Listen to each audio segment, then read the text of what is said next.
Hey, what's going on, people? How y'all doing today? It's Rich here again. Just coming by and, want to give a little information on something I read. I don't know if it's real, but I think it is. I've seen a lot of video on it. I've done my own little reading on it, and I'll give you a little information, but I'll let you know I'm gonna try it. Now, what I'm gonna try is this. We all have what you call a birth certificate. You know, back in the days, way back in the days, really before slavery and even during slavery, there was no such thing as a birth certificate. When you lived on land, you had common law rights, which was God's law of the land, right? Now, there was no birth certificate. I'll say that again. Birth certificates didn't come into play until 1833, and that's really when, the first the first American bank was here, but the bank was really owned by, the British. So at that time, the colonies tried to break away from the banking system, which then led to that Revolutionary War that we all know. The redcoats are coming. The redcoats are coming.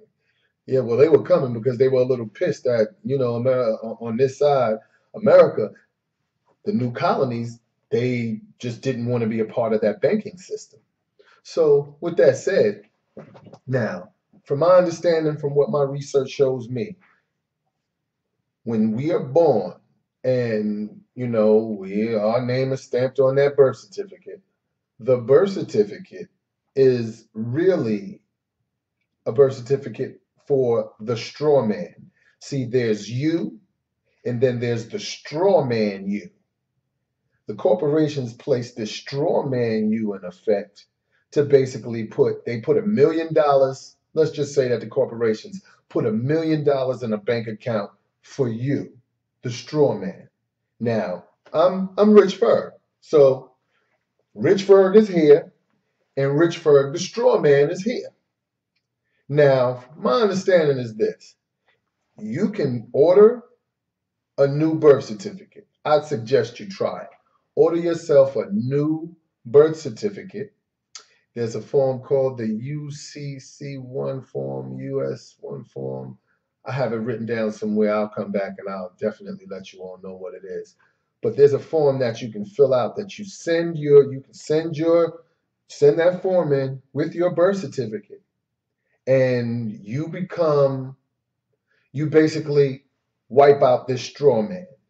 Now, if this straw man's bank account from the time you were born till now, till now, if it's been $1 million put in a bank account for the straw man, Rich Ferg, then who has the rights to all the interest that's accrued in that account for the straw man?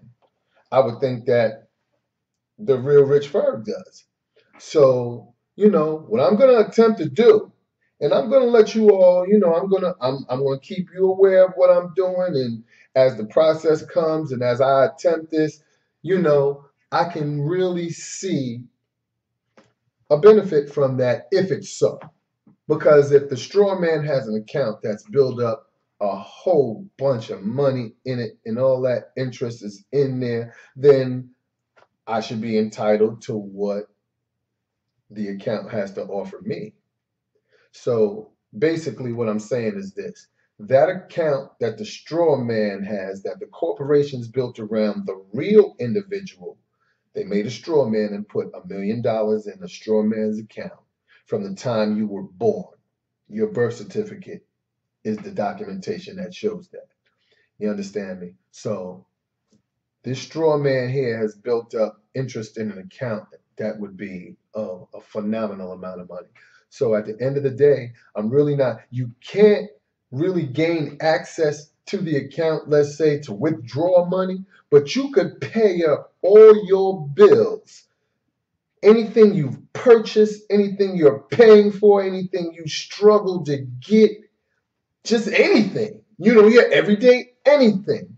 And you could place that up against that account and have everything paid for you. Yeah, you can.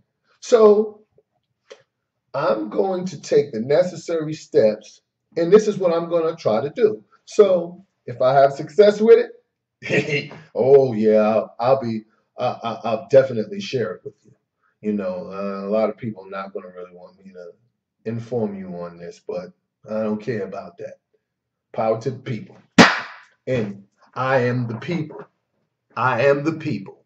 So really, you need to think about that. And another something real quick. It's funny I said that, power to the people. Now, we are the people in the Constitution. You really need to do your homework, do your due diligence. We the people are not governed by the United States, the corporation. We the people govern the United States, because we are the ones who tell the country or the state or whomever, tell the country, not whomever, but the country, the laws and things that we want over our land. It's not the other way around, and that's where people have it confused. So you need to really, really do your homework and find out about that. Okay, that we the people thing, because we the people is a powerful statement. That's why you have people out there becoming bays and Moors and freemen, as they would say, because they are not held to the constraints of government, which would be the corporation called the United States, and not the lay of the land, which is the District of Columbia that follows common law. So common law, citizenship, all those things you need to really, I think you need to do your homework on. I don't really consider myself a citizen. See, because a citizen is born into and governed by. I consider myself a free man, born onto God's land, and I alone have my God-given rights. If only God can judge you, why do we have judges? Right. So, it's a little bit of information. Some things are interesting. Some points are very interesting to me. And it's just something I felt that I wanted to share. So I'll see you all again and next time. Later, y'all.